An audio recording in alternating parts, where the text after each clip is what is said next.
저희가 특별한 광고는 없고요. 오늘부터 저희가 8번에 걸쳐서 나훔서를 강해를 하려고 합니다.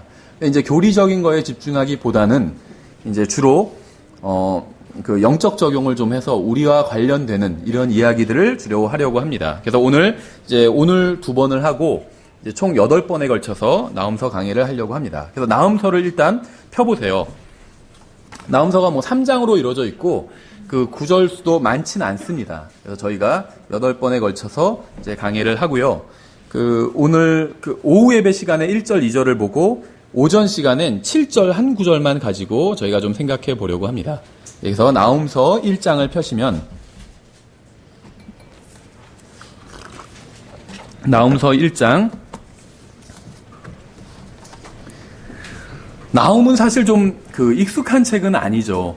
우리들에게. 근데 이 내용은 사실 요나서와 거의 비슷하다고 보시면 됩니다. 왜냐하면 주제가 같은 주제를 다루고 있어요. 그래서 요나가 상권이면 나훔이 하권이라고 보시면 돼요. 그래서 같이 이제 앞뒤로 세트를 이루고 있다고 보시면 되고, 주제는 사실 니느웨의 멸망이에요.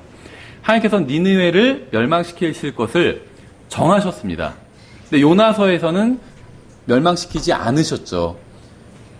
그리고 이제 나훔서에 와서 멸망을 시키시게 됩니다.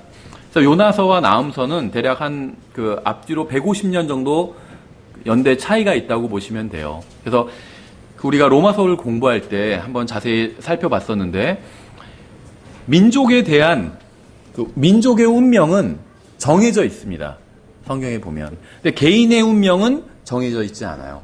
그럼 민족의 운명이 정해져 있다는 건 어떻게 하냐? 민족을 우리가 이제 나눠보면 먼저 이스라엘 민족을 들 수 있죠. 그 다음에 이제 교회를 들 수 있죠. 교회도 하나의 민족이라고 말씀하고 있죠. 성경에선 독특한 민족, 백성이라고 말씀하고 있어요. 하나의 교회도 민족입니다. 그래서 이스라엘의 운명이 정해져 있고 교회의 운명이 정해져 있어요. 그렇죠. 마찬가지로 이방 민족들의 운명도 정해져 있습니다. 이 니느웨의 운명도 정해져 있어요. 성경에 보면. 그런데 개인의 운명은 정해져 있지 않습니다. 그렇죠. 그러니까 민족의 운명은 예정되어 있지만 개인의 운명은 예정되어 있지 않다는 거예요. 그래서 개인의 운명은 바꿀 수 있습니다. 개인이 운명을 바꿀 수 있다는 거예요. 이 세상에서의 운명도 바꿀 수 있고 영원에서의 운명도 바꿀 수 있다는 거예요. 그러니까 소위 말하는 팔자소관이다 이런 건 성경에 없다는 겁니다. 개인의 운명은 바꿀 수 있어요. 영혼도 바꿀 수 있는데 내가 예수님을 믿으면 하늘나라에 가서 영원히 하나님의 자녀로서 정말 하나님과 함께 교제를 나누며 살 수 있고, 예수님을 믿지 않으면 영원히 지옥에서 보내게 되는 거죠. 그러니까 개인의 운명 충분히 바꿀 수 있다는 거예요. 자기의 선택에 달렸죠. 이 세상에서 운명도 마찬가지예요. 그렇죠. 꼭 100% 그런 건 아니지만, 예를 들면 공부를 열심히 해서 이 세상에 좀 더 잘 살 수도 있고, 공부 잘한다고 다 잘 사는 건 아니지만 그냥 일반적으로는 또 자기에게 맡겨진 일을 열심히 하지 않아서 못 살 수도 있죠. 그게 꼭 공부가 아니라 일도 열심히 하면 그만큼 또 벌 수가 있잖아요. 근데 열심히 하지 않으면, 일하지 않으면 또 벌 수가 없겠죠. 그럼 또 삶이 어려워지는 거겠죠. 그래서 이 세상에서의 운명도 바꿀 수가 있고, 성경에 따르면 영혼에서의 운명도 바꿀 수가 있습니다. 개인은 바꿀 수가 있어요. 근데 민족의 운명, 국가의 운명은 바뀌지 않습니다. 이건 정해져 있어요. 다만 하나님께서 연기하실 수 있다는 거예요. 왜냐하면 민족과 국가는 개인으로 이루어져 있잖아요. 그래서 하나님께서는 요나서에서는 니느웨를 멸망시키기로 작정을 하셨습니다. 그래서 요나에게 니느웨로 가서 설교를 하라고, 하나님 말씀을 선포하라고 시키셨죠. 그래서 요나는 니느웨에 가서 하나님 말씀을 선포했어요. 니느웨가 멸망할 거라고. 그러니까 어떤 일이 일어났죠? 사람들이 회개했잖아요. 하나님 앞으로 나아갔어요. 근데 성경에 보면 하나님께서는 어떤 일을 결정하셨다가도 사람들이 회개하면 돌이키시죠. 심판하려고 하시다가도 회개하면 심판하지 않으세요. 용서해 주세요. 그러니까 회개를 하나님 앞에서 용서를 구했는데 용서받지 못한 사람은 아무도 없습니다. 용서 구한 사람은 다 용서받았어요, 여태까지. 그렇죠. 그러니까 우리가 이제 가정할 수 있겠죠. 그럼 마귀가 용서를 구하면 어떻게 되는가? 마귀는 용서를 구하지 않아요. 단 한 번도 용서를 구한 적이 없어요, 성경에 보면. 주님을 무서워하고 두려워하고 이런 장면은 나오지만 용서를 구하진 않아요. 그게 참 이상하지 않나요? 굉장히 희한한 장면이에요. 그러니까 사람도 마찬가지겠죠. 하나님께 용서를 구하지 않는다면 마귀보다 나을 게 하나도 없다는 거예요. 구원받은 사람이 마귀보다 나은 게 무엇인지 아세요? 하나님에 대해서 마귀가 더 많이 알아요. 용서를 구한다는 거예요. 구원받은 사람이 마귀와 다른 건 하나님께 자기가 지은 죄를 회개하고 하나님께 용서를 구한다는 거예요. 그게 마귀와 다른 점이겠죠. 어쨌든지 간에 니느웨에 대해서 하나님께서 멸망시키시기로 작정을 하셨었는데 요나의 설교를 듣고 사람들이 회개하게 됩니다. 정말 왕부터 시작해서 모든 사람들이 다 회개하게 돼요. 그래서 하나님께서는 그 니느웨라는 국가가 민족이 개인으로 이루어져 있기 때문에 개인들이 다 회개를 하니까 멸망시키지 않으셨던 거죠. 개인의 운명 바꿀 수 있으니까. 하지만 니느웨 자체를 멸망시키시겠다는 하나님의 그 계획은 바뀌지 않았습니다. 그래서 150년 후에 하나님께서는 이제 니느웨를 멸망시키시게 됩니다. 그러니까 회개했던 사람들이 다 죽고 다 없어지고 세대가 바뀌고 이제 더 이상 지금 현 세대는 이제 나움 관점에서 현 세대는 하나님 앞에 회개하지 않았던 거죠. 그래서 결국 니느웨가 멸망하게 됩니다. 그래서 나홈은 주님의 예언에 관한 굉장히 흥미로운 책이에요. 나홈은 주님께서 오시기 대략 한 700년 전에 기록되었습니다. 그래서 나홈은 니느웨라는 도시와 이제 그 주변에 관한 예언을 담고 있어요. 이 사람들은 이스라엘과 하나님의 원수였습니다. 그러니까 이스라엘의 원수였고 또 하나님의 원수였어요. 이 니느웨가 지금으로 치면 그 이라크의 모술 지역입니다. 그러니까 이라크 지역이라고 보시면 돼요. 니느웨가. 나훔서를 보면 저희가 오늘 1장 7절만 볼 거지만 그 이해를 위해서 1장 1절부터 한번 쭉 살펴보도록 하겠습니다. 나훔 1장 1절을 보시면 니느웨에 대한 엄중한 부담 곧 엘고스 사람 나훔의 환상 계시에 관한 책이라. 하나님은 질투하는 분이시며 하나님은 질투하는 분이시죠. 저희가 오후 시간에 여기에 대해서 좀 자세히 살펴보겠습니다. 주께서는 원수 갚는 분이시니라. 주께서는 보복하며 경노하는 분이시니 주께서는 자신의 대적들에게 보복하시고 자신의 원수들을 위해 진노를 간직하시는도다. 좀 약간 살벌한 얘기 같지만 죄를 지은 사람들에게 그 죄값을 갚아주시는 분이라는 거예요. 모든 죄는 하나님을 대적해서 짓는 거거든요. 그래서 그 죄값을 하나님께서 갚아주신다는 겁니다. 그게 이제 주님께서 보복하신다는 내용이에요. 이것도 우리가 오후 시간에 좀 더 자세히 살펴보겠습니다. 성경에 의하면 하나님은 원수 갚는 분이에요. 원수 갚는 분. 이게 영어로 뭔지 아세요? 요즘 유행하고 있잖아요. 어벤져스예요. 어벤져스. 복수하는. 그렇죠. 따라서 우리는 이 세상에서 정의가 사라졌다고 탄식할 필요가 없어요. 하나님께서 언젠가 복수하실 겁니다. 죄에 대해서, 불법에 대해서, 불의에 대해서 복수하실 거라는 거예요. 우리가 정치인들 보고 정치인들의 생활은 보통 뉴스미디어에 더 많이 공개가 되니까 우리가 그런 걸 보고 탄식할 때가 있잖아요. 저렇게 막 불법을 많이 해먹는데도 거의 또 미꾸라지처럼 다 빠져나가잖아요. 법의 심판을. 그런 걸 보고 우리가 탄식할 필요가 없다는 거예요. 언젠가 그 사람들이 저지른 죄에 대해서 하나님께서 다 복수를 하실 겁니다. 그렇죠? 모든 불의에 대해서 하나님께서 언젠가 다 원수를 갚아주실 거예요. 오후 시간에 좀 더 자세히 보고 3절에 주께서 분노하기를 더디하시고 권능이 크시며 사악한 자를 결코 사면하지 아니하시리로다. 이게 좀 서로 약간 다른 개념의 말들이 섞여 있는 것 같지만 굉장히 사실 필요한 개념들을 성경은 지금 설명하고 있어요. 하나님에 대해서.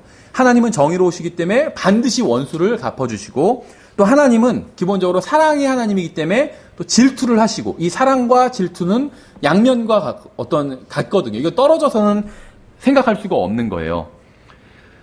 그렇지만 주님께서 또 분노하기를 더디하신대요. 이게 필요하거든요. 하나님께서 정의로우셔서 심판하시고 죄에 대해서 심판하셔야 되지만 분노하기를 더디하실 필요는 있어요. 왜냐하면 하나님께서는 심판하시고 복수하시는 분인데 불의에 대해서, 죄에 대해서 만약에 즉각 심판하시고 복수하신다면 살아남을 사람이 아무도 없다는 거예요.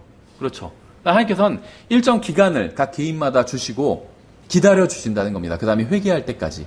하지만 끝까지 회개하지 않으면 그 다음엔 심판하시는 거죠.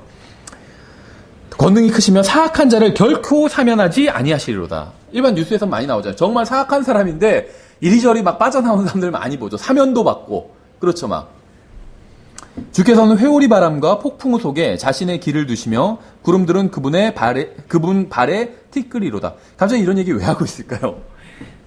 모든 자연을 주관하신다는 거예요. 모든 것을. 생각해 보세요. 사람들이 만물의 영장이라고 그러고 지금 지구상에서 가장 뛰어난 존재인 것 같죠, 사람들. 그리고 실제로 지구상에서 가장 뛰어난 존재인 건 사실이에요. 근데 그렇다고 해서 모든 것을 다 통제하는 건 아니죠. 특히 자연은 통제할 수 없잖아요. 자연은 어떤 기상 현상 이런 거 통제할 수가 없잖아요. 주님께서는 심판자가 되실 뿐만 아니라 심판을 집행할 수 있는 권능을 가지고 계시다는 거예요. 모든 자연과 기상과 이런 걸 다 주관하신다는 겁니다. 그래서 갑자기 회오리, 바람, 폭풍 이런 얘기 갑자기 하고 있는 거예요, 성경이. 우리나 지금 전 세계에서 가장 잘 사는 국가가 미국이잖아요. 그 가장 강력한 힘을 가지고 있고 또 과학 기술도 어떤 면에 있어서는 가장 발전한 국가잖아요. 미국이 가장 선진국이고. 근데 미국에서도 자연 현상 같은 걸 마음대로 할 수가 없죠. 미국은 그 가장 무서운 기상 현상 중에 하나가 이 토네이도예요. 토네이도. 이게 뭐 집과 학교를 막 건물을 들어서 날려버리거든요. 이게 피할 방법도 없어요. 토네이도가 오면 어디로 피해야 되는지 알 수가 없어요. 그래서 이제 미국에서 나온 전도지를 보면 하나님의 진노를 이 토네이도로 이렇게 묘사하는 경우가 많거든요. 하나님의 진노는 하나님께서 누군가에 진노하시면 그 사람이 죽어서 지옥에 가는 게 그게 하나님의 진노예요. 일이 좀 잘 안 되고 이런 건 하나님의 진노가 아니에요. 그건 그냥 하나님의 경고지. 하나님의 진노는 죽어서 지옥에 가는 게 하나님의 진노입니다. 근데 왜 토네이도를 하나님의 진노로 많이 그렇게 묘사를 하냐면 언제 죽을지 모르기 때문에 어떻게 죽을지도 모르고 토네이도가 오면 피할 수가 없어요. 그냥 뭐 바깥에 낮은 데로 가서 낮게 엎드려라 뭐 예를 들면 이런 식으로 대피 방법을 알려주더라고요. 피할 수가 없어요. 이게 어디로 올지 모르기 때문에 그냥 접근하지 마라 이런 식으로만 경고를 하더라고요. 토네이도가 오면. 예, 어쨌든지 간에 사람은 이런 어떤 기상현상을 좌지우지할 수 없는데 하나님은 하실 수 있다는 겁니다. 하나님은 의로우시고 정의로우시고 불의에 대해서는 심판을 하시는데 그럴 만한 권능을 가지고 계시다는 거예요. 기상현상까지, 지구에서 일어나는 기상현상까지 주관하실 정도면 주관하지 못할 게 없다는 거죠. 그렇죠? 4절에 그분께서 바다를 꾸짖어 마르게 하시고 모든 강을 말리시니 바산과 갈멜이 쇠하며 레바논의 꽃이 시드는도다. 일단 표현이 어떤 더위가 오는 표현인 것 같죠. 근데 뭐 저는 무슨 뭐 과학이나 어떤 이런 거에 대해서는 좀 잘 모르지만 지구과학에 대해서 잘 모르지만 가끔 뉴스에서 들어보면 이런 표현이 나와요. 뭐 100년 만에 찾아온 무더위입니다. 이런 얘기를 하죠. 그러면은 지금 뭐 자동차 배기가스 때문에 기온이 올라갔다 이런 말은 어떤 의미에서는 사실이 아닌 것 같아요. 그렇지 않나요? 100년 전엔 자동차가 지금처럼 없었잖아요. 거의 없었잖아요. 근데 100년 전에도 100년 만에 찾아온 무더위란 건 이 정도의 무더위가 100년 전에 있었다는 거잖아요. 근데 그때는 자동차가 없었잖아요. 그럼 배기가스 때문에 기온이 올라간 건 아니라는 거죠. 그러니까 사람이 기온을 올릴 수가 없다는 거예요. 무슨 배기가스니 뭐니 아무리 막 불을 다 떼고 있어도 기온을 그렇게 사람 마음대로 올릴 수가 없습니다. 이건 하나님께서 하시는 일이에요. 기온을 올리고 낮추고 이거는 하나님께서 하시는 거죠. 기온을 주관하는 건 인간이 아니라는 겁니다. 인간이 뭐 좋든 싫든 자의적이든 뭐 모르고 하든 알고 하든 기온을 조절할 수가 없다는 거예요. 인간은. 누군가 어떤 연구비를 타내기 위해서 계속 그런 논문을 쓸 뿐이지 사람이 할 수는 없다는 겁니다. 이건 하나님께서 하시는 일이에요.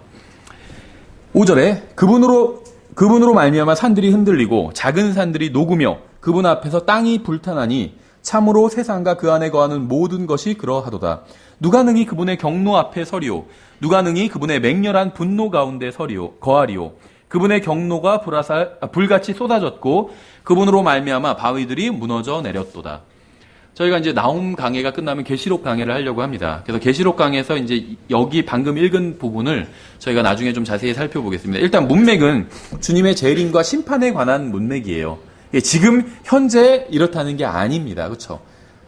주님의 재림 때 이제 이런 일, 산들이 막 녹아져 내리고 높은 산들이 낮아지고 그다음에 뭐 그런 표현들, 그다음에 그분의 맹렬한 분노, 재림과 관련된 표현들이죠. 그래서 일단 문맥은 재림에 관한 말씀, 또 심판에 관한 말씀이라고 보시면 됩니다. 이해를 돕기 위해서 여기까지 읽은 거고 오늘 저희가 살펴볼 구절은 7절이에요. 갑자기 분위기가 바뀌어요. 주께서는 선하시고 고난의 날에 강한 요새가 되시나니 그분은 자신을 신뢰하는 자들을 아시느니라. 이렇게 말씀하고 있죠. 7절에서 갑자기 분위기가 확 바뀝니다. 주님을 믿는 자들은 주님께서 선하신 분이라는 사실을 알고 있어요. 그렇죠? 저는 주님이 선하신 분이라는 걸 알고 있습니다. 여러분도 알고 계실 거예요. 믿는 분들은 주님께서 주님은 정말 선하신 하나님이다. 이걸 아실 겁니다. 그래서 우리가 주님 앞에 나온 거죠. 주님께서 전능하시고 능력이 있으시고 또 의로우시고 그래서 우리가 주님 앞에 나온 건 아니거든요. 사실. 그러니까 다 맞는 표현이에요. 주님은 전능하시고 능력 있으시고 의로우십니다. 하지만 그래서 우리가 주님 앞에 나온 건 아니고 주님이 선한 분이기 때문에 나온 거예요. 아무리 주님께서 전능하시고 의로우시다 할지라도 선하지 않으시다면 나에겐 소용이 없다는 거죠. 그렇죠. 오히려 괜히 주님 앞에 나왔다가 벌만 받게 되지. 근데 주님께서는 선하신 분이기 때문에 우리의 사정을 또 봐주시고 우리가 회개하기만 하면 용서해 주시고 굉장히 관대한 분이라는 거죠. 그래서 성경 잘 모르는 사람들은 예수님만 믿어야 구원받는다고 하는 건 굉장히 편협하다 이렇게 생각을 하는데 절대 그렇지가 않아요. 모든 사람들이 다 구원받을 수 있는 길을 마련해 주셨잖아요. 예수님을 믿기만 하면 불교를 믿었던 선하게 살았던 악하게 살았던 상관없이 다 구원해 주신다는 거예요. 이거보다 관대한 구원 방법이 어디 있어요. 일반 세상 종교에선 선한 사람만 구원해 준다고 하거든요. 그렇죠. 악한 사람은 구원을 못 받아요. 일반 세상 종교에선. 성경은 그렇지 않다는 거예요. 누구든지 회개하고 하나님 앞에 나오면 하나님께서 구원해 주신다는 거예요. 그럼 그 사람이 저지른 악행은 어떻게 할 겁니까? 하나님께서 그건 다 회복해 주신다는 거예요. 누군가 그것으로 인해서 그 사람이 저지른 악행으로 해서 손해가 났다면 보상해 주시겠다는 거예요. 구원해 주고 보상해 주겠다는 거예요.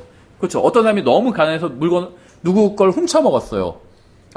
최근에 기사를 보니까 그런 기사가 실렸더라고요.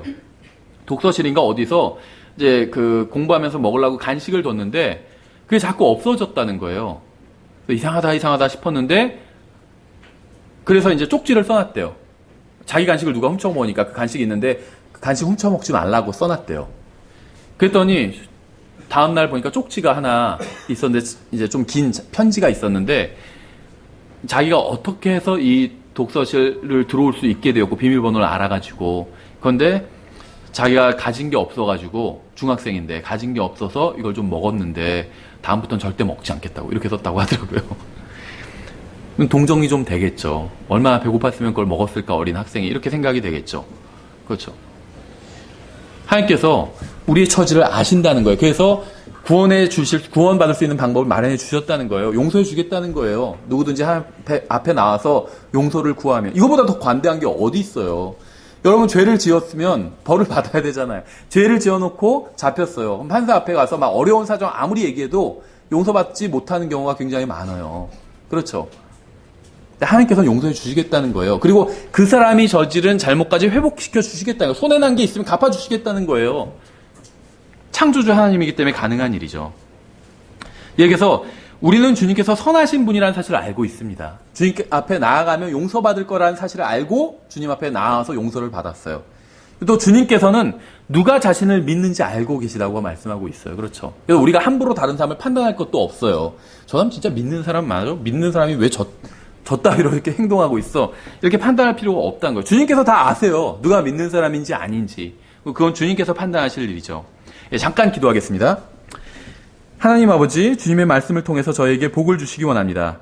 저희가 이 말씀을 깨닫고 또 주님께서 얼마나 선하고 위대하신 하나님인지 알고 또 주님 앞에 나오게 되기를 원합니다. 예수님의 이름으로 기도드렸습니다. 아멘.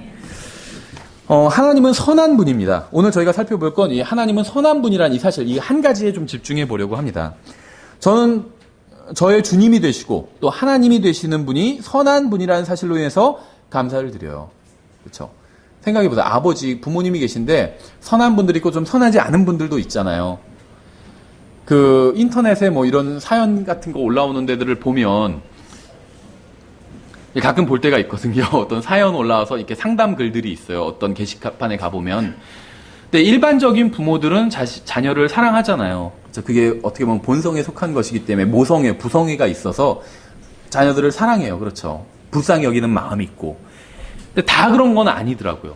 부모님인데도 자녀들을 정말 혹독하게 대하고 자기 친자식인데도 혹독하게 대하고 자기는 막 실컷 먹고 쓰고 다 하면서 자녀들은 정말 거지같이 키우고 이런 사람들도 있더라고요. 그래서 그 자녀들이 막 그런 글을 올리는 거예요.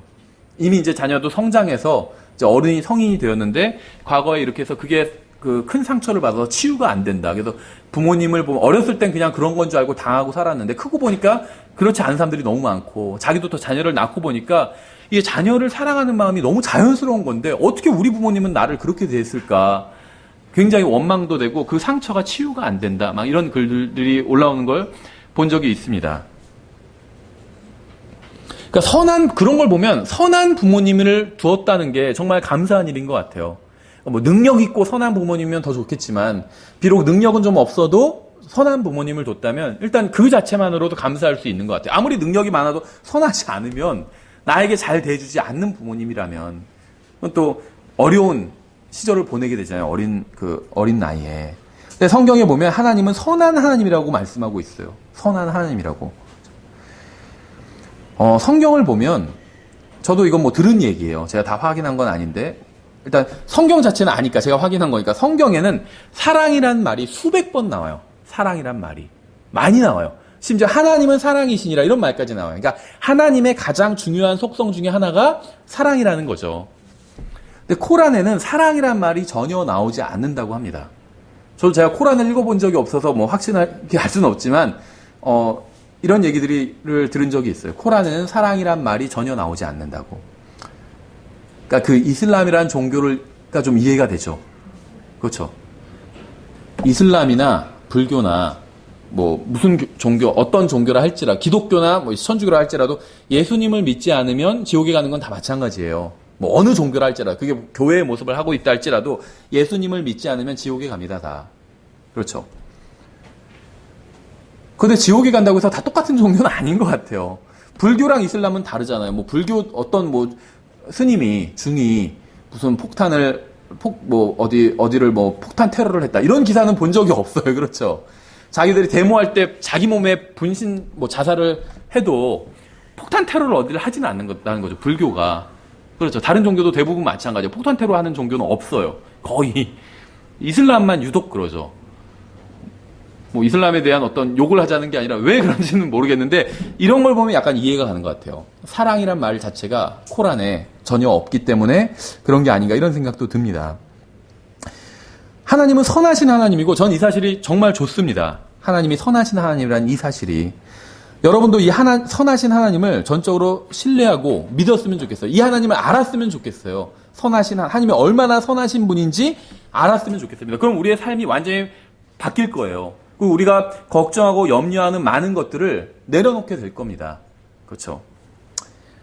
사전을 찾아보면 이 선함의 정의가 나와요. 근데 이 일반 세상 사전에서도 선함이라는 것, 뭐 영어 사전도 그렇고 국어 사전도 그렇고 선함이란 말의 정의가 나오는데 이런 사전에 나오는 모든 선함의 정의는 대부분 하나님의 특징을 보여주고 있습니다.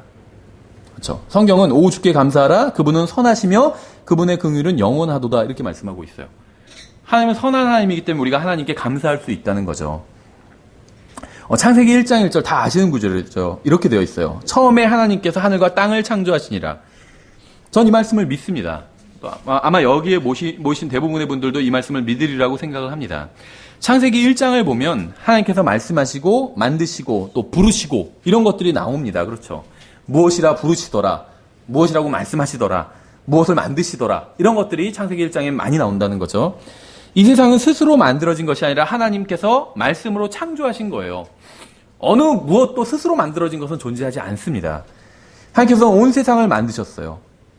창세기 1장 31절에 하나님께서 자신이 만든 모든 것을 보시니 보라 매우 좋았더라. 그 저녁과 아침이 여섯째 날이더라. 이렇게 말씀하고 있죠. 이제 우리나라 말로는 이게 연결이 지금 잘 안 되는데 왜 이 구절을 보는지 의아해하시는 분들도 있을 텐데 영어로는 사실 똑같습니다. 이 굿, 하나님은 선하신 분이다 할 때도 굿이에요. 굿. 선함, 굿네스, 선함이고 보시기에 좋았더라도 굿입니다. 똑같이 굿이에요. 보시기에 선하다는 거예요. 그러니까 하나님이 선한 분이라는 건 다른 말로 하면 하나님 좋은 분이라는 거예요. 다른 말로 하면 한마디로. 그렇죠.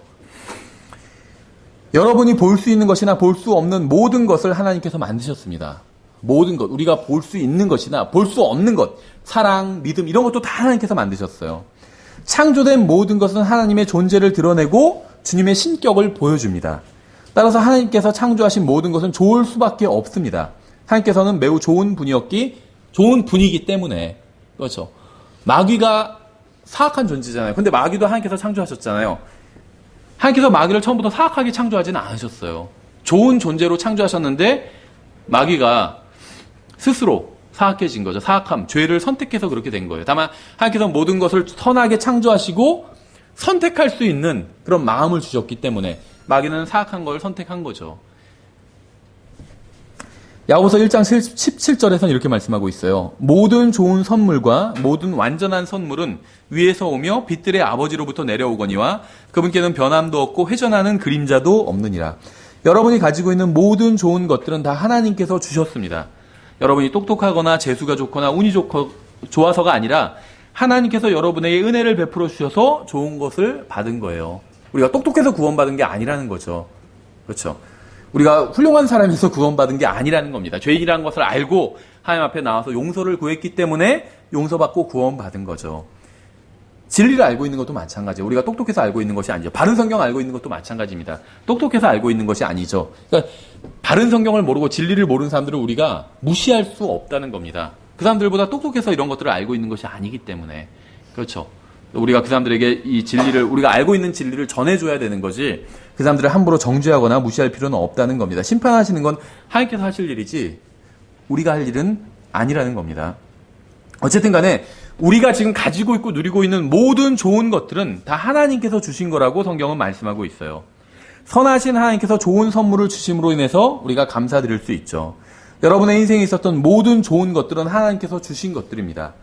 좋은 순간, 좋은 사람, 좋은 생각, 좋은 친구, 좋은 관계, 좋은 약속, 지금까지 경험한 모든 좋은 것들, 앞으로 경험하게 될 모든 좋은 것들은 다 모두 받을 자격이 없는 죄인에게 하나님께서 은혜로 주셨다는 겁니다. 하나님께서 선한 분이라는 사실에 우리가 감사를 할 수 있는 거죠. 선한 분이기 때문에 우리가 받을 자격이 없는데도 좋은 것들을 주셨다는 거예요. 선하다는 말에 대해서 우리가 좀 생각을 해보려고 합니다. 이 선하다는 것은 진실하다는 것을 의미하고 있어요. 그렇죠? 어떤 게 선하지만 진실하지는 않다, 이렇게 말할 수는 없잖아요. 그러니까 선하다는 말 자체에는 진실하다는 의미도 가지고 있다는 겁니다. 선한 것은 진리로 가득해요. 선하지만 불의하다, 이렇게 얘기할 수는 없죠. 하나님은 선하시며 진리로 가득하신 분입니다. 또 선하다는 것은 완전하다는 의미를 가지고 있어요. 부족함이 없다는 겁니다. 하나님은 완전한 분이에요. 우리를 온전히 치유하실 수 있고 우리의 필요를 채워주실 수 있는 분입니다. 완전한 분이기 때문에. 여러분에게는 형제보다 더 가까운 친구가 필요하고, 또 위로자가 필요하고, 또 결코 여러분을 떠나거나 버리지 않을 누군가가 필요합니다. 여러분이 무엇을 필요로 하든 간에 하나님께서는 여러분의 필요를 채워주실 수 있는 유일한 분이에요. 여러분의 진정한 필요를 채워주실 수 있는 유일한 분은 하나님밖에 없습니다. 다른 누구도 진정한 것을, 필요를 채워줄 수가 없어요. 그럼 다른 사람들 다 필요 없다, 그런 말은 아닙니다. 다른 사람들과 관계를 맺으면서 살아가야 돼요. 근데 궁극적으로 여러분의 정말 필요, 마음을 채워줄 수 있는 존재는 하나님밖에 없다는 거예요. 그러니까 다른 존재에게서 그것을 찾으려고 하면 피곤해진다는 거예요, 서로가. 왜냐면 나는 그 사람한테서 받을 수 없는 것을 요구하고, 그 사람은 또 나에게 자기가 줄 수 없는 것을 자꾸 달라고 하니까. 그러니까 남편과 아내가 서로 사랑해야 되죠.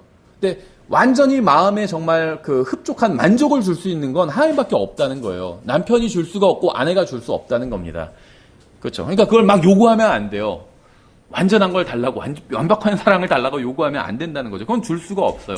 부모 자식도 마찬가지예요. 그렇죠. 부모가 아무리 잘해줘도 자녀를 완전히 만족시킬 수가 없고, 반대도 마찬가지. 자녀가 아무리 잘해도 또 부모를 완전히 만족시킬 수가 없죠. 완전한 만족은 하나님만이 줄 수 있기 때문에. 그래서 먼저 사람은 하나님과 제대로 된 관계를 맺어야 돼요. 그래야지 인생에 만족이 있어요.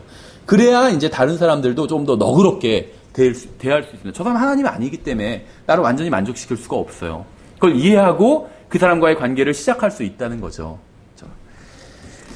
어쨌든 간에 선하다는 것은 또 도덕적으로 온전하다는 거예요. 당연하죠. 굿이기 때문에 선하다, 도덕적으로 온전하다는 거죠. 여러분은 여러분의 자녀를 하나님께 맡길 수 있습니다. 하나님은 도덕적으로 완전히 선한 분이에요. 그래서 여러분의 자녀를 하나님께 온전히 맡길 수 있다는 거예요. 그분은 여러분의 자녀를 도덕적으로 망치지 않으실 겁니다. 하나님을 잘 믿었더니 완전히 무슨 뭐 변태가 되었다, 이런 일은 없어요. 그렇죠. 그러니까 하나님 잘 못 믿은 거예요. 이단 사이비에 빠진 겁니다. 아무리 뭐 바른 교리를 가르친다 할지라도, 그렇죠, 정직하지 않고 도덕적으로 굉장히 낮은 수준을 갖게 되고 방탕하고 하나님을 잘 믿는다고 하면서 예를 들면 무슨 뭐 바람을 피고 하면 그건 하나님을 잘 믿는 게 아니에요. 그렇죠. 하나님을 잘 못 믿은 겁니다. 그렇죠. 하나님은 도덕적으로 완전하신 분이에요. 그분께 배우면, 제대로 배우면 우리도 도덕적으로 정결해질 수 있다는 거예요. 그렇죠. 우리 인생을 망치지 않으신다는 겁니다. 그래서 우리가 자녀를 하나님께 맡길 수 있다는 거예요. 또 여러분의 아내나 남편을 하나님께 맡길 수 있습니다. 하나님께서는 여러분의 아내나 남편을 여러분에게 충실한 사람으로 만들어 주실 거예요. 우리가 하나님을 제대로 믿으면 좋은 남편이 됩니다. 아내가 뭐 믿든지 믿지 않든지 하나님을 제대로 믿는데, 그러니까 교인 열심히 다니지만 남편으로서는 빵점이다, 그거는 하나님을 제대로 믿는 게 아니에요. 아내도 마찬가지예요. 교회는 열심히 다니지만 아내로선 빵점이다. 그건 하나님을 제대로 믿는 게 아닙니다. 그건 교회만 열심히 다닌 거지. 하나님을 제대로, 왜냐하면 하나님께서는 남편들에게 아내를 사랑하라고 명령하셨어요. 얼만큼 사랑하냐? 그리스도께서, 하나님께서 교회를 우리를 사랑하신 것처럼 그렇게 그게 어떤 사랑이면 자기 목숨을 희생하기까지 사랑하신 거예요. 근데 그 정도로 사랑한다면 좋은 남편이잖아요. 자기의 목숨을 희생할 정도로 아내를 사랑한다면 좋은 남편. 하나님께서는 그렇게 사랑하라고 하셨거든요. 그 명령을 따르지 않는다면 하나님을 잘 믿는 게 아니죠. 아무리 교회 열심히 나오고 뭐 헌금을 많이 갖다 바친다 해도 하나님을 잘 믿는 게 아니에요. 하나님의 말씀을 듣지도 않는 건데. 아내도 마찬가지겠죠. 남편에게 순종하라고 그랬어요. 남편이 잘 믿는 사람이면 순종하라. 이렇게 말씀하지 않았죠. 믿든지 믿지 않든지 순종하라고 말씀하셨어요. 그렇죠. 말씀에 순종하지 않는 사람이라 할지라도, 남편이 하나님 말씀을 안 믿는 사람이라 할지라도 그 남편에게 순종하라고 말씀하셨어요. 그래서 예를 드는 게 사라의 예를 들고자, 아브라함의 아내인 사라. 근데 아브라함의 아내인 사라는 아브라함이 부당한 요구를 했을 때도 거기에 순종을 했죠. 그 정도로 순종하라는 거예요. 부당한 요구를 하는 것도 내가 봤을 땐 이거는 말이 안 된다. 그래도 순종하라는 거예요. 하나님을 잘 믿는 사람은 남편에게 순종해요. 그래서 우리의 신앙, 그러니까 결혼한 사람의 신앙은 그 사람의 신앙이 어느 수준인지 체크하기가 굉장히 쉬워요. 남자 같은 경우에 아내를 사랑하는 만큼 하나님을 사랑하는 거예요. 여자 같은 경우에 남편에게 순종하는 만큼 하나님의 말씀에 순종하는 겁니다. 그렇죠. 성경 많이 알고 있고 막 구절을 많이 암송하고 있고 이러면 신앙이 좋다. 이런 말은 성경에 없어요. 성경을 많이 알고 있고 구절 많이 쓰고 있으면 좋은 거죠. 전 그게 나쁘다는 게 아니에요. 좋은 거예요. 근데 그러면 신앙이 좋은 거다. 이렇게 성경 말씀하신 적이 없다는 거예요. 하나님의 말씀에 순종해야 신앙이 좋은 거예요. 믿음이 좋은 거예요. 그렇죠? 믿음이란 건 하나님의 말씀을 믿는 것. 성경 구절을 믿는 게 성경에서 말씀하시는 믿음이기 때문에 그 말씀대로 행해야 믿음이 좋은 거죠. 그게 신앙이 좋은 거죠. 근데 그 말씀은 남편에게는 아내를 죽기까지 사랑하라고 하셨고 아내에게는 남편이 믿지 않는 사람이라 할지라도 순종하라고 말씀하셨어요. 그렇죠. 그럼 이대로 한다면 얼마나 좋은 아내고 좋은 남편이 되겠어요. 그러니까 신앙이 좋은 사람일수록 좋은 아내와 좋은 남편이 됩니다. 이거는 교회 다니는 사람의 기준으로 봤을 때 그런 것이 아니라 믿지 않는 사람의 기준으로 봤을 때도 자기를 위해서 목숨을 버릴 수 있는 남편이라면 좋은 남편이잖아요. 그렇죠. 또 자기가 좀 부당하고 말도 안 되는 요구를 해도 거기에 순종한다면 좋은 아내잖아요. 이건 믿지 않는 사람의 관점에 봐도. 그렇죠. 그래서 주님께 온전히 맡길 수 있다는 거예요. 아내를 맡기고 남편 맡길 수 있다는 거예요. 그래서 주님께 제대로 배우면 믿든지 믿지 않든지 누구의 관점으로 봐도 훌륭한 아내와 남편이 된다는 겁니다. 그렇죠. 근데 여러분의 아이들, 남편, 아내, 부모님, 자녀만 주님께 맡길 수 있는 것이 아니라 여러분의 마음도 주님께 맡길 수 있습니다. 왜냐하면 주님은 도덕적으로 훌륭한 분이기 때문에 여러분의 마음을 가지고 장난치지 않으신다는 거예요. 모르겠어요. 뭐 나쁜 남자가 한때는 막 그 인기가 있었죠. 막 여자들에게 까칠하게 대하고. 근데 이제 나쁜 걸 넘어서서 완전히 진짜 못된 남자들도 있었죠. 그러니까 내가 마음을 줬는데 마음을 갖고 장난치는 사람이 있잖아요. 내가 정말 그 사람을 사랑하니까 그 사람도 그걸 알아요. 그래서 막 무리한 요구를 하고 돈 좀 꿔달라고 하고 예를 들면 자기 그 사람이랑 같이 결혼하거나 이럴 생각도 없으면서 그 사람의 마음을 이용해 먹는 거죠. 아, 이 사람 날 좋아하니까 막 무리한 요구를 해요. 차도 빌려달라고 해서 막 안 갖다 주고 자기가 마음대로 계속 쓰고. 이 세상에선 마음을 가지고 나는 진심으로 그 사람을 대하는데 상대방은 그렇게 대하지 않는 경우들이 많이 있어요. 그래서 마음을 갖고 장난치고 배반하고 그런 사람들이 있죠. 이용할 거 다 이용해 먹고 그 다음에 이제 헤어지자 그러고 연락하지 말라 그러고 이런 사람들인데 주님은 그런 분이 아니라는 거예요. 우리가 진심을 다 가지고 주님께 나아가면 주님께서 그 마음을 가지고 장난치지 않으시는 분이라는 겁니다. 도덕적으로 온전하신 분이에요. 모든 덕을 가지고 계시고 순수하고 의로우신 분입니다. 또 여러분이 여러분의 마음을 진심으로 하나님께 다 맡길 수 있다는 거예요. 그래도 절대 배반당하는 일이 없을 거라는 겁니다. 지금까지 교회 역사 2000년 동안 많은 사람들이 하나님을 믿었지만 내가 주님께 마음을 드렸더니 주님께서 내 뒤통수를 치시더라 이렇게 얘기하는 사람은 본 적이 없어요. 마음을 드리면 드릴수록 더 평안을 주시고 더 나에게 좋은 것들을 주셨다는 거죠. 하나님은 이러한 분이기 때문에 우리는 하나님이 선한 분이라고 부르는 겁니다. 그래서 우리는 주님께 또 감사할 수 있는 거예요. 하나님은 말씀과 행위에 있어서 선하십니다. 하나님께서는 도둑질을 하지 말라고 말씀하셨고 또 실제로 본인도 단 한 번도 도둑질을 하신 적이 없어요. 강제로 사람의 마음을 훔쳐가신 적이 없어요. 그렇죠. 너 강제로 믿어. 이렇게 하신 적이 없다. 그건 사람의 마음을 훔쳐가는 거잖아요. 그렇게 하신 적이 없다는 거예요. 거짓말하지 말라고 하셨고 단 한 번도 거짓말을 하신 적이 없습니다. 그렇죠. 여러분이 여러분 주위에 있었으면 좋겠다고 생각하는 완벽한 존재가 바로 하나님이에요. 사람들은 도둑과 강도와 거짓말이 없어졌으면 좋겠다고 생각을 하죠. 우리나라에 도둑, 강도, 거짓말 이런 게 좀 많아졌으면 좋겠다. 이렇게 생각하는 사람 아무도 없어요. 그런 게 좀 다 사라졌으면 좋겠다. 이렇게 생각을 하죠. 그런데 그런 걸 하나도 하지 않으시는 분, 예수 그리스도를 소개하면 거부해요. 그분은 싫다고 그래요. 그러니까 참 아이러니가 아닐 수 없어요. 사람들이 마음속 깊은 곳에서 찾는 존재가 바로 예수 그리스도입니다. 그런데 그걸 모르고 있어요. 아, 좀 진실한 사람을 만났으면 좋겠다. 예를 들면 결혼할 때도 배우자 그런 걸 찾잖아요.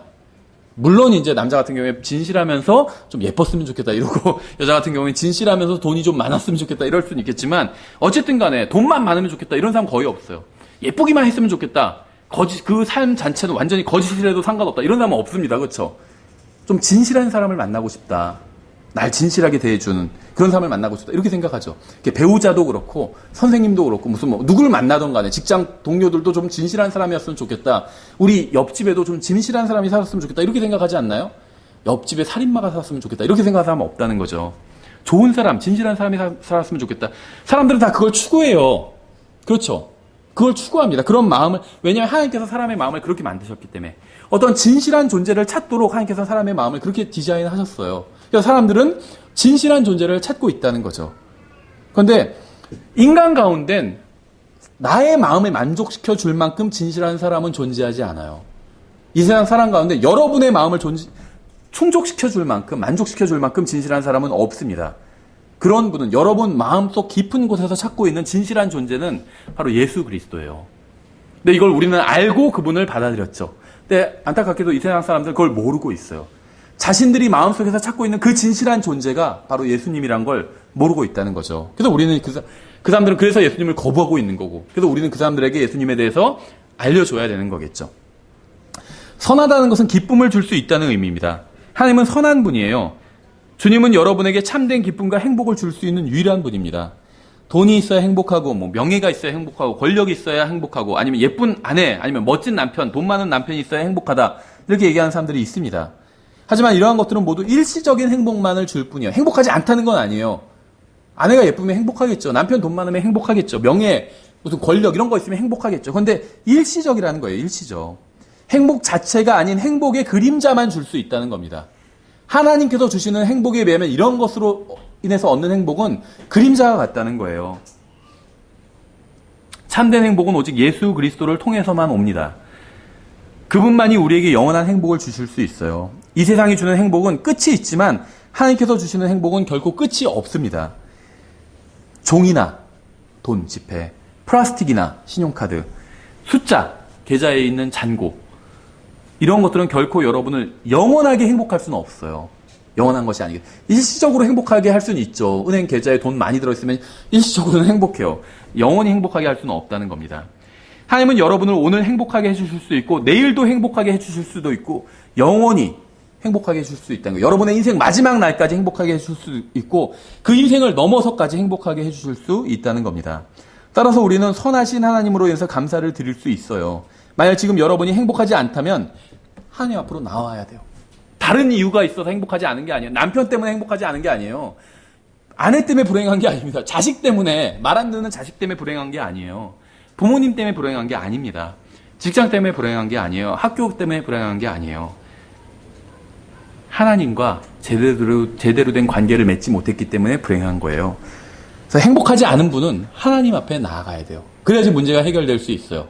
남편을 아무리 들들 볶아봐야, 부인을 들들 볶아봐야, 애들을 잡아봐야 행복은 오지 않는다는 거죠.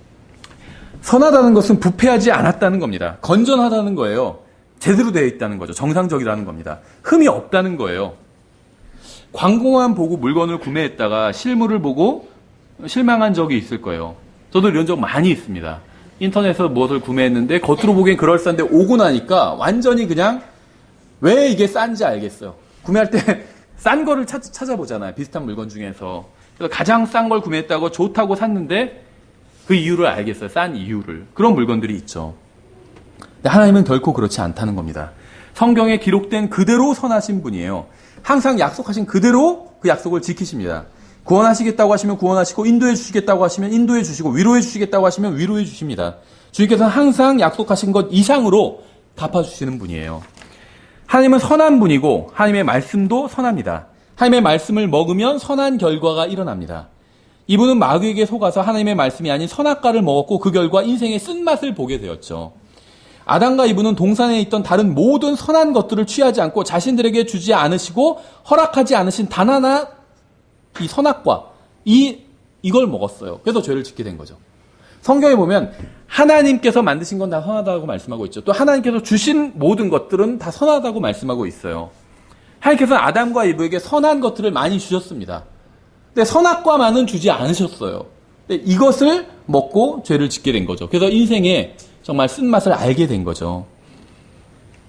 그래서 아담과 이브가 이 선악과를 먹은 이후에 아담과 이브의 후손들은 자신들에게 허락된 것에 만족하지 않고 가지지 못한 것을 보면서 불행해지기 시작했다는 거예요. 사람들은 마귀의 거짓말로 인해서 잘못된 시각을 갖게 되었고 잘못된 것을 추구하며 헛된 것을 찾느라 인생을 낭비하며 살아가게 되었습니다. 마귀가 아담과 이브를 속인 것처럼 지금도 수많은 사람들을 속이고 있어요. 헛된 것들, 이런 것들, 영원하지 않은 것들, 일시적인 것들, 이런 것들을 추구하느라 소중한 인생을 낭비하면서 살아가게 하고 있다는 거죠. 인간은 선악과가 아닌 주님의 선하심을 맛보아 알아야만 했습니다. 아담과 이브가 선악과를 맛보지 않고 하나님의 선하심을 맛보았다면 인류는 완전히 달라졌겠죠. 주님께서는 깨진 마음을 고쳐주시는 분이에요. 상한 심령을 고쳐주십니다. 하나님은 여러분을 온전하게 고쳐주실 수 있는 유일한 분이에요. 우리가 주님과 동행하고 주님의 길로 걸으면 어느새 우리의 마음은 완전히 치유되어 있을 겁니다. 주님은 선한 안내자예요. 아내가 가야 할 길을 선한 길을 아시고 남편이 가야 될 선한 길을 아시고 부모가 가야 될 선한 길을 아시고 자녀가 가야 될 선한 길을 아신다는 거죠. 주님은 모든 선한 길을 만드셨기 때문에 모든 선한 길을 잘 알고 계십니다. 하나님은 모든 것을 알고 계시고 모든 답을 가지고 계세요. 하나님의 응답은 항상 가장 선한 응답입니다. 하나님은 선하실 뿐 아니라 여러분을 선하게 만드실 수 있어요. 하나님은 의로우실 뿐 아니라 여러분을 의롭게 만드실 수 있습니다. 하나님은 지혜로우실 뿐 아니라 여러분을 지혜롭게 만드실 수 있어요. 우리는 언제 하나님을 필요로 하고 하나님께서는 항상 우리는 언제나 하나님을 필요로 하고 하나님께서는 항상 우리의 필요를 또 채워주실 수가 있습니다. 하나님은 항상 선하시고 우리는 그 선하신 하나님과 항상 함께 할 수 있어요. 여러분은 하나님과 함께 학교에 갈 수 있고 함께 직장에 갈 수 있고 함께 여행을 갈 수도 있고 함께 교회에 갈 수도 있습니다. 여러분은 항상 하나님과 동행할 수 있다는 거예요. 그러니까 항상 하나님으로부터 필요를 채움받을 수 있다는 거예요. 여러분은 하나님을 온전히 신뢰할 수 있습니다. 하나님은 결코 여러분을 실망시키지 않으실 거예요. 하나님은 단 한 번도 일을 제대로 못하신 적이 없기 때문이에요. 제가 고치지 못하는 것도 있고 전문가가 고치지 못하는 것도 있죠. 하지만 하나님께서 고치지 못하실 것은 없습니다. 여러분의 인생의 문제 중에 하나님께서 고치지 못하실 것은 아무것도 없어요. 그 무슨 문제를 할지라도 그 문제를 가지고 하나님 앞으로 나와보세요. 하나님께서 고쳐주실 거예요. 하나님은 여러분의 마음과 생각을 고쳐주실 수 있어요.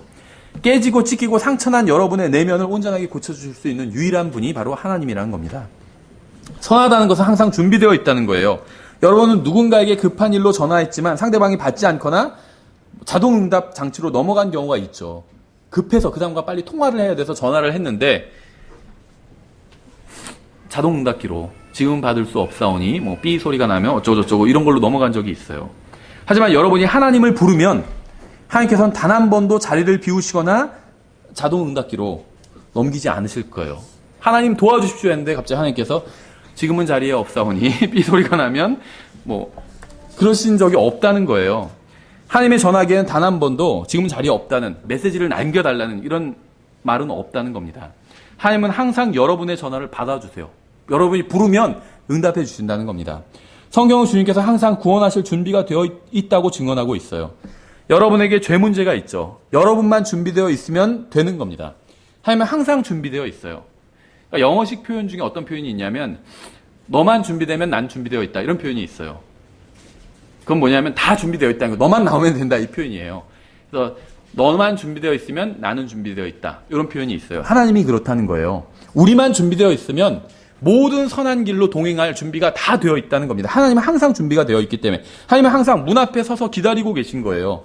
같이 가자고. 선한 길로 가자고. 여러분 가정에 문제가 있으시나요? 하나님 앞에 나아가세요. 우리의 문제는 우리가 충분히 영적이지 않다는 것입니다. 문제는 항상 우리 쪽에 있어요. 하나님께서는 항상 모든 문제를 끝내 놓으셨습니다. 우리가 원하면 언제든지 주님 앞으로 나아가서 관계를 새롭게 하고 믿음과 마음과 생각을 새롭게 할 수 있다는 거예요. 선하다는 것은 친절하고 애정이 있다는 겁니다. 신실하다는 거예요. 사람들은 진정으로 자신을 사랑해주는 존재가 있었으면 좋겠다고 합니다. 그렇죠?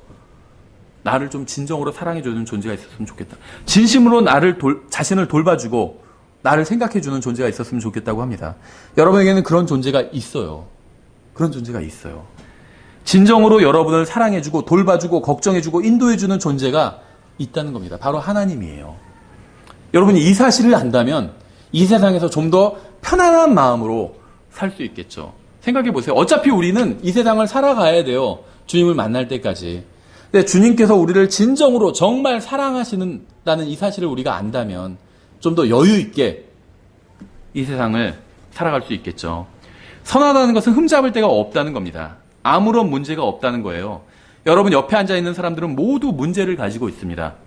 해서는 안 된 일을 한 적이 다 있는 사람들이에요. 우린 모두 흠이 있어요. 그렇죠? 잘못을 하고 죄를 지은 적이 있습니다. 하지만 하나님은 전혀 그런 적이 없다는 거예요. 하나님은 선하시고 흠이 없으십니다. 하나님을 바라보세요. 예수님을 바라보세요. 주님을 바라보세요. 옆에 있는 사람을 바라보지 말고 남편만 바라보지 말고 아내만 바라보지 말고 자식만 바라보지 말고 하나님을 바라보시라는 거예요.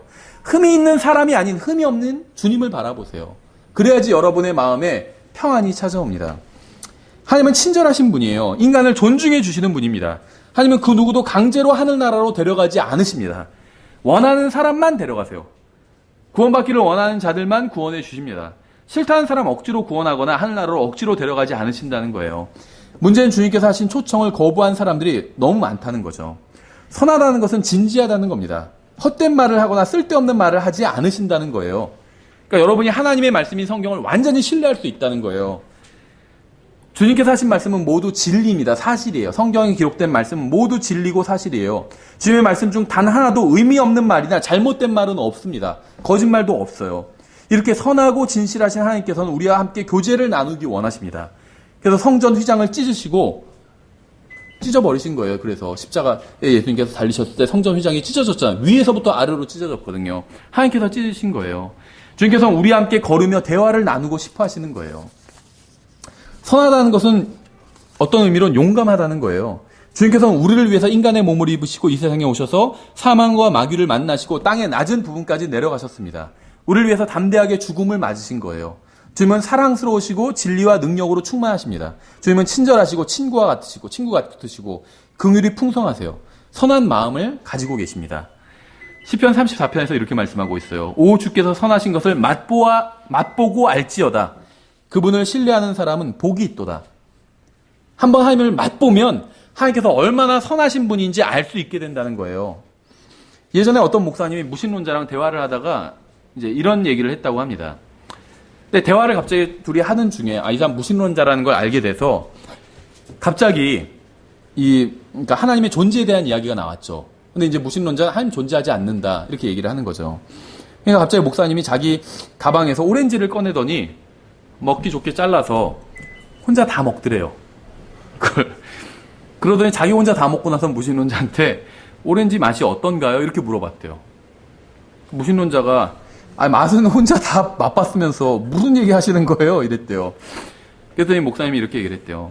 제가 오렌지 맛을 봤기 때문에 오렌지 맛을 아는 것처럼 저는 하나님의 선하심을 맛보아 알았기 때문에 하나님을 아는 겁니다. 그러니까 선생님이 하나님에 대해서 아무것도 모르는 이유는 단 한 번도 하나님의 선하심을 맛본 적이 없기 때문입니다. 선생님도 한번 하나님의 선하심을 맛보세요. 그럼 저도 하나님의 선하심을 한번 맛봤더니 그 맛이 아주 기가 막히더라고요. 이렇게 얘기를 했대요. 그래서 저도 복음을 할 때 이렇게 얘기를 해요. 복음을 다 설명해요. 그럼 이제 상대방이 대충 이해는 간다고 하더라고요. 그런데 그래도 아직 하나님이 믿어지지 않는다는 거예요. 그 말이 제가 전한 얘기가 다 사실이라 할지라도 그게 뭐 말이 어느 정도 된다고는 생각하는데 그렇다 할지라도 하나님 믿어지지 않는다는 거예요. 그래서 저는 이제 그런 분한테 하나님을 두 종류거든요. 하나님 안 믿는 사람 중엔 정말 하나님이 싫어서 안 믿는 사람이 있어요. 하나님, 예수님, 기독교, 성경 너무 싫다는 거예요. 그 사람은 어떻게 할 방법이 없어요. 하나님이 싫다는데 어떻게 하겠어요.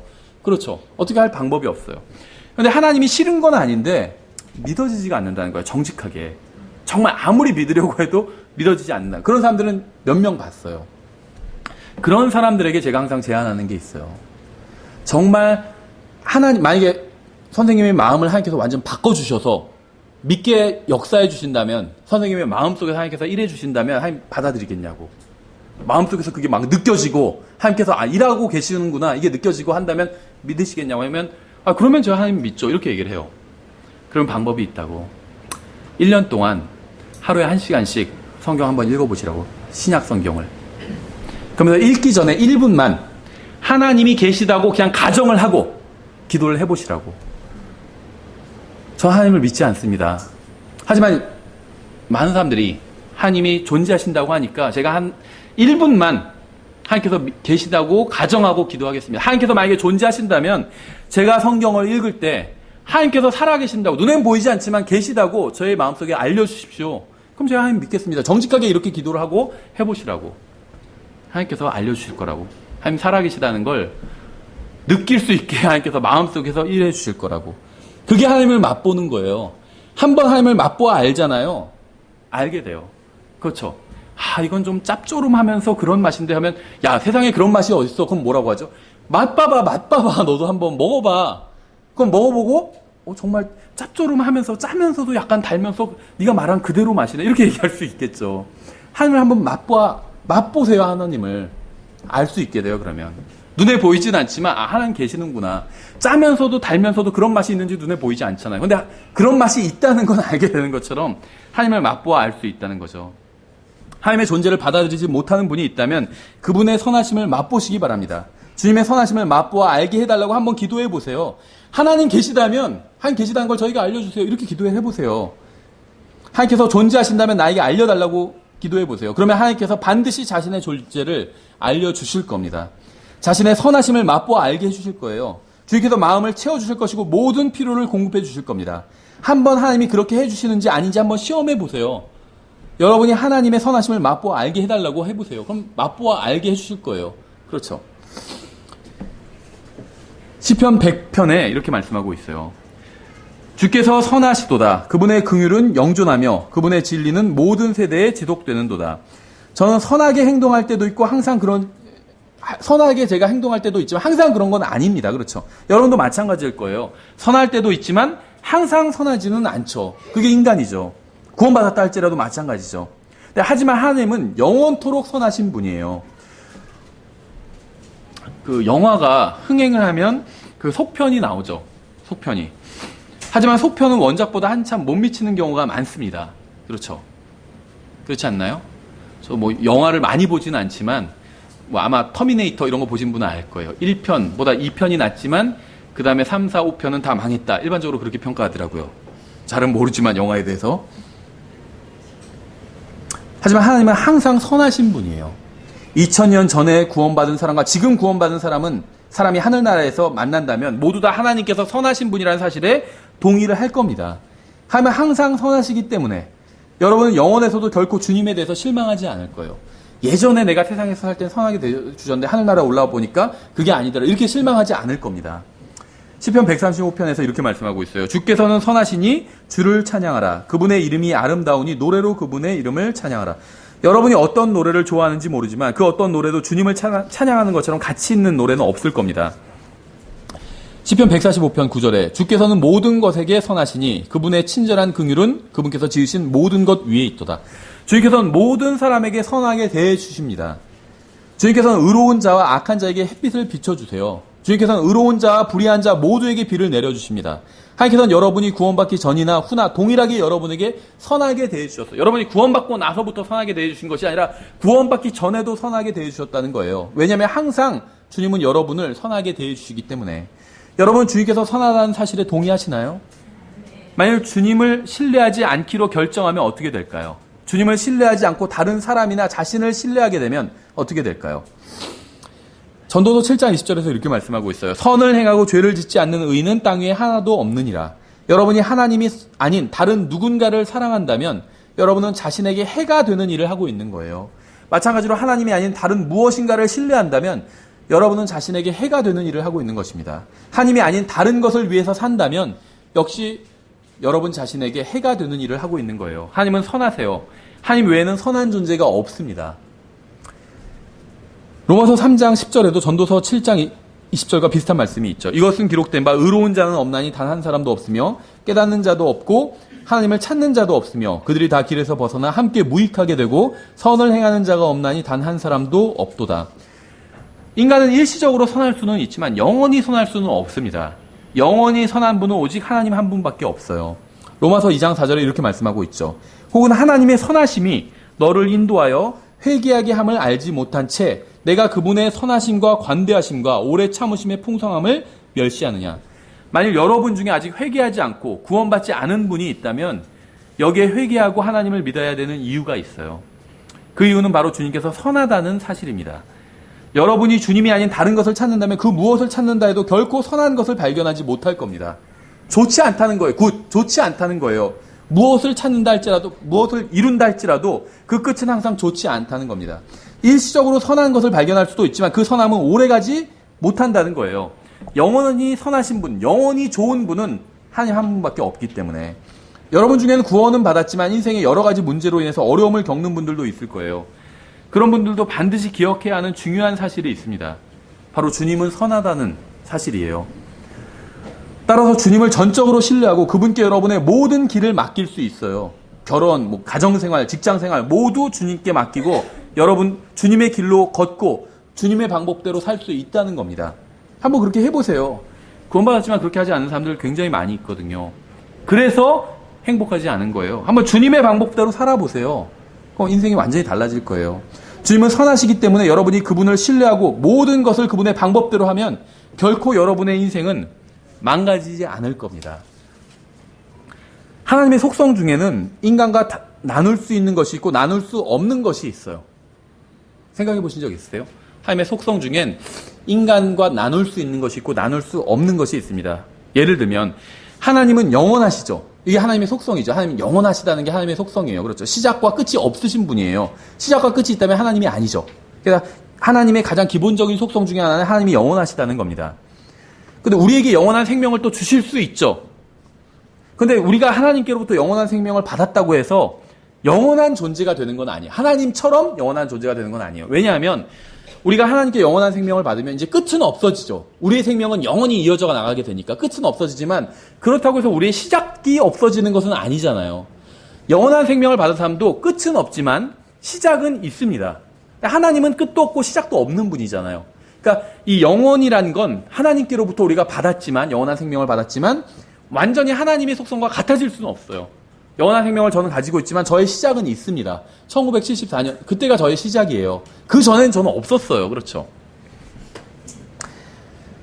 근데 이러한 주님의 속성을 우리가 받을 수 없죠. 영원이라는 속성을 우리가 받을 수가 없어요. 영원한 생명만, 그 영원이라는 속성 중에 일부 영원한 생명만 받는 거지 영원 자체를 받을 수는 없어요. 이 감당이 안 돼요. 그렇죠. 인간은 시작이 있기 때문에. 근데 우리가 완전히 100% 받을 수 있는 속성도 있습니다. 그러니까 영원이라는 하나님의 속성은 100%는 못 받아요. 그냥 영원한 생명 일부만 받는 거죠. 근데 하나님의 속성 중에 100% 받을 수 있는 속성도 있어요. 사랑이시죠. 하나님은 사랑이신데 우리는 성령의 열매를 통해서 사랑을 완전히 맺을 수 있습니다. 그렇죠. 오래 참음, 친절함 이런 것도 하나님의 속성이죠. 선함도 하나님의 속성이에요. 그러니까 성령의 열매라는 건 성령님의 열매라는 거죠. 우리 안에서 우리가 성령님께 우리 자신을 내어드리면 우리 안에서 그 열매를 맺으시는 거예요. 우리가 맺는 게 아니라 성령님께서 맺으시는 열매예요. 그래서 성령의 열매라고 부르는 거거든요. 근데 그 성령님의 열매, 그러니까 성령님의 속성이 열매인 거죠. 사과나무의 속성이 그 사과잖아요. 그렇죠. 성령님의 속성 중에는 선함이라는 것이 있습니다. 그래서 성령의 열매 중에 선함이 있는 거예요. 근데 우리는 이 선함을 완전히 맺을 수 있다는 거예요. 따라서 우리는 단순히 지옥을 피하기 위해서 회개하는 것이 아니라 주님께서 선하시기 때문에 회개해야 합니다. 그러면 주님께서는 자신의 선함을 우리와 우리의 인생 가운데 주실 거예요. 하나님의 선함, 완전한 선함이 우리 안에서 또 우리의 인생 가운데서 완전히 드러날 수 있다는 겁니다. 다만 전제가 필요해요. 우리가 주님께 완전히 내어드리면, 우리가 주님께 우리를 내어드린다는 건 어떤 일이 있을 때 내 생각이 있고 하나님의 말씀이 있잖아요. 근데 이게 서로 같으면 문제가 없어요. 근데 다를 때가 있잖아요. 예를 들면 내가 너무 싫어하는 사람이 있어요. 하나님께서는 그 사람까지도 용서해 주라고 그러고 사랑으로 대하라고 말씀하고 있죠. 근데 나는 그렇게 하기가 싫어요. 내가 이 사람이 나한테 한 대로 그대로 갚아주고 싶어요. 그럴 때 내 생각을 접어버리고 하나님의 말씀대로 하는 거예요. 이게 주님께 나 자신 내어드린 게 뭐 다른 게 아니에요. 내 생각을 접고 내 생각과 하나님의 말씀이 다를 때 내 생각을 접고 하나님의 말씀대로 하는 것, 이게 나 자신을 하나님께 내어드리는 겁니다. 근데 하나님께 나 자신을 내어드리면 내 생각대로 살지 않고 하나님의 말씀대로 살면